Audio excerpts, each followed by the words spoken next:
Bir ay мурун УКМК 4 баланын энесин кармаган. Коррупционер деп. Бул Жылдыз Чодобаева жөнүндө мен теманы козгоп атам.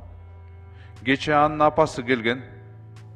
Бизде залогко төлөгөнгө акчабыз жок дейт. Үй бүлө жөнөкөй үйдө жашат. Көөсү болсо айдоочу экен. Түрмөдө азыр СИЗОдо жатат. Мен кайрылат элем, ошону подписка о невыезде, же ошол эле үйдүн камагына жиберсе, менимче туура эле болмок. Биз каерге келдик, мен түшүнбөй жатам да, коррупция менен күрөшүү саясатты түшүнбөй калдым. Акчасы бар болгон кишилер төлөп мына үйдө жатышат. Герти частный жеке менчик клиникада жатышат. Тескерисинче бийликке каршы митингди уюштуруп, ошол жерде биздин коллегалар жүрүшөт.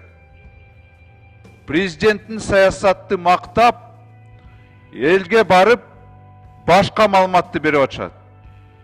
Киши өзү мен коррупционермин деп айтып атса, булар бийликке каршы чыгып атышат.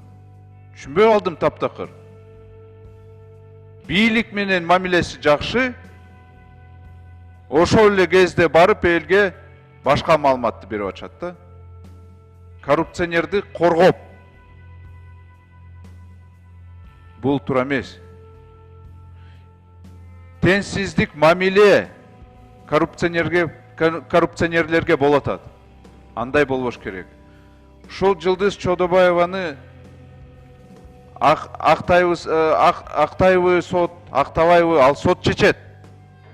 Бирок ошол эле кезде мына коррупционерлерди үйгө жиберип атышат. Эми 4 баланын энесин дагы жибериш керек.